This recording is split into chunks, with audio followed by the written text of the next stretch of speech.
Hello friends, ये video पिछले video के कंटिन्यूएशन में है। पिछले 2 वीडियो में हमने देखा है कि अगर वेवफॉर्म दिया जाता है तो उसका एवरेज वैल्यू कैसे फाइंड करना है। हमें पता है कि अगर हमें एवरेज वैल्यू फाइंड करना होता है तो हमें ये 4 स्टेप्स एग्जीक्यूट करने होते हैं। पहले स्टेप में हमें चेक करना होता है कि वेवफॉर्म सिमेट्री है या नहीं है। दूसरे स्टेप में हमें फाइंड करना होता है कि एक साइकिल का ड्यूरेशन क्या है। तीसरे स्टेप में हमें चेक करना है कि ये पूरा एक साइकिल है वो कंटिन्यूस है कि नहीं है। अगर वो कंटिन्यूस नहीं है तो हमें वेवफॉर्म को ब्रेक करना पड़ता है, एक पूरे साइकिल को हमें ब्रेक करना पड़ता है और हर एक इंटरवल के लिए क्या इक्वेशन है वो हमें लिखना पड़ता है। X axis deals with interval and y axis deals with equation. Fourth step में हमें डिसाइड करना होता है कि हमें ये फार्मूला यूज़ करना है या ये फार्मूला यूज़ करना है। अगर स्टेप 1 में वेवफॉर्म सिमेट्री आया तो हमें ये फार्मूला यूज़ करना है। अगर स्टेप 1 में वेवफॉर्म सिमेट्री नहीं आया तो हमें ये फार्मूला यूज़ करना होता है। ये हमारा वेवफॉर्म है। इस वेवफॉर्म के लिए हमें ये 4 स्टेप्स एग्जीक्यूट करना ज़रूरी है। तो इस वेवफॉर्म को मुझे सबसे पहले आइडेंटिफाई करना है कि एक साइकिल किधर है। ये देखो, आपने अगर नोटिस किया तो आपको ये एक ट्रायंगल और ये स्ट्रेट लाइन हमेशा बार बार आने वाली है। तो जो ड्यूरेशन ऑफ 1 साइकिल है वो है 0 से लेके 4 तक, और उसमें हमें चेक करना है कि वेवफॉर्म सिमेट्री है या नहीं सिमेट्री है। एक्स एक्सिस के ऊपर का एरिया है उसको बोलेंगे पॉजिटिव एरिया, एक्स एक्सिस के नीचे जो एरिया है उसको बोलेंगे नेगेटिव एरिया। हमारे इस वेवफॉर्म में एक्स एक्सिस के ऊपर ही एरिया है, एक्स एक्सिस के नीचे कुछ एरिया नहीं है। उसका मतलब पॉजिटिव एरिया और नेगेटिव एरिया मैच नहीं हो रहा है, एग्जैक्टली सेम नहीं है। तो उसकी वजह से जो वेवफॉर्म है वो सिमेट्री नहीं है। तो हम स्टेप 1 लिखेंगे कि वेवफॉर्म सिमेट्री नहीं है। दूसरे स्टेप में हमें लिखना है कि ड्यूरेशन ऑफ 1 साइकिल। हमारा जो वेवफॉर्म है उसमें 0 to 4 एरिया जो भी है वो रिपीटेडली आने वाला है। तो 0 to 4 is the duration of 1 cycle. So duration of 1 cycle is equal to 4। उसके बाद हमें एग्जीक्यूट करना है थर्ड स्टेप। उससे पहले हमें चेक करना होता है कि वेवफॉर्म कंटिन्यूस है कि नहीं है। ये पूरे एक साइकिल में वेवफॉर्म कंटिन्यूस नहीं है। ये स्ट्रेट लाइन है 0 से लेके 2 तक। उसके बाद वेवफॉर्म का नेचर चेंज हो रहा है, वो सडनली आ रहा है 0 पे, और एक स्ट्रेट लाइन है 2 to 4। सो पूरे एक साइकिल में वेवफॉर्म 2 पार्ट में डिवाइडेड है। एक पार्ट है 0 to 2, उसके बाद वेवफॉर्म का नेचर चेंज हो रहा है, कंटिन्यूस नहीं है, तो 2 to 4 इज़ अनदर इंटरवल। सो हर एक इंटरवल में मुझे इक्वेशन लिखना जरूरी होता है।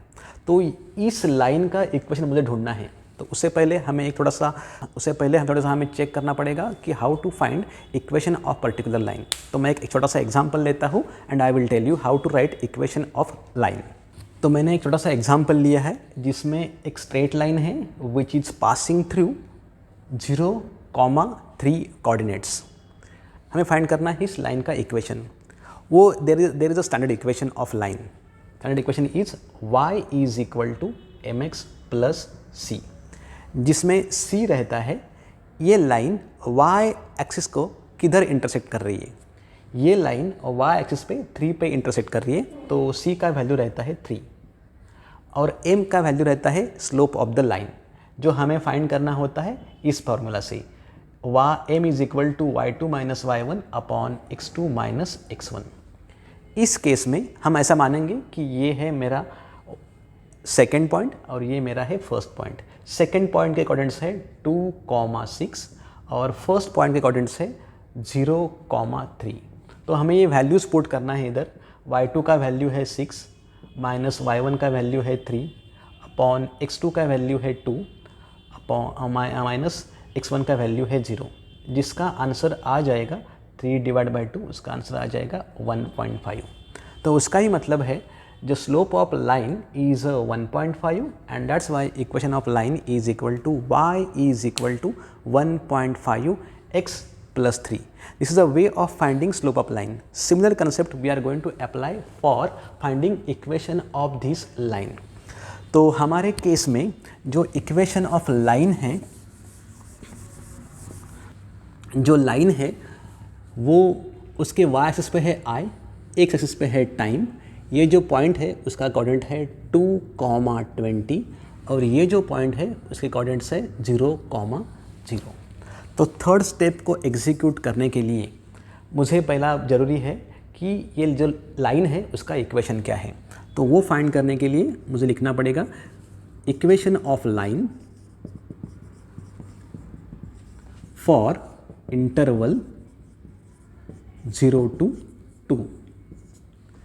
इक्वेशन इस तरह आएगा, I is equal to m multiply t plus C is a standard equation. हमारे केस में y का वैल्यू है I, x का वैल्यू है t, C उसका मतलब ये जो लाइन है y एक्सिस पे किधर इंटरसेक्ट कर रही है। हमारी लाइन जा रही है ओरिजिन से, तो उसका मतलब C का वैल्यू रहेगा 0। और m का वैल्यू हमें ढूंढना है by using this formula y2 minus y1 upon x2 minus x1। हमारे केस में रहेगा i2 minus i1 upon t2 minus t1। ये कोऑर्डिनेट्स में y2 का वैल्यू है 20 माइनस y1 का वैल्यू है 0 अपॉन x2 का वैल्यू है 2 माइनस x1 का वैल्यू है 0। तो हमारा जो लाइन आया उस लाइन का स्लोप आया 10। तो हमारा स्टैंडर्ड इक्वेशन आया I is equal to 10 multiply t plus 0। तो this is the equation of line for the interval 0 to 2। ये हमें अभी यूज़ करना है स्टेप 3 के लिए। तो मैं ये पहला और दूसरा स्टेप को इरेज कर रहा हूँ एंड उधर मैं लिखने वाला हूँ कि एक टेबल, उस टेबल में मुझे मेंशन करना है हमारे intervals and there are 2 equations. 0 to 2 interval के लिए मेरा इक्वेशन है I is equal to 10 multiply t, whereas for interval 2 to 4 equation is 0 because all values are 0। So ये टेबल हमें यूज़ करना है स्टेप नंबर 4 के लिए। ये हुआ मेरा 3rd number step. Now I have to execute 4th number step.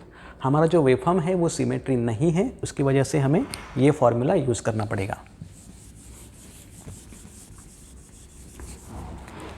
तो I average is equal to, इस फॉर्मूला में डिनोमिनेटर पार्ट है base length of full cycle, उसका मतलब फुल साइकिल का ड्यूरेशन हमारे केस में है 4। तो मैं इधर लिखूंगा 1 डिवाइड बाय 4 इस पार्ट के लिए, और न्यूमरेटर पार्ट के लिए है integration of full cycle equation of cycle. तो उसके लिए मैं वो ब्रैकेट लेने वाला हूँ। हमारे केस में 2 इंटरवल्स है, तो मुझे 2 अलग अलग इंटीग्रेशंस सॉल्व करने पड़ेंगे।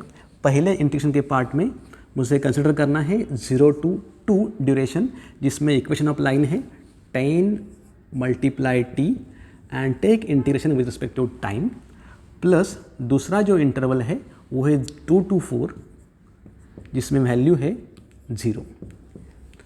ये सब हम चीज़ें देख रही है इंजीनियरिंग के purpose, and that's why you can use calculator and you can get the answer. So I average is equal to 1/4 multiply, इसका वैल्यू 0 आ जाएगा and you can substitute this value, you can substitute this term into the calculator and you can get the answer. The answer of this part of integration is equal to 20. So 20 divided by 4, it is equal to 5. तो इस तरह हमने find किया है waveform का average.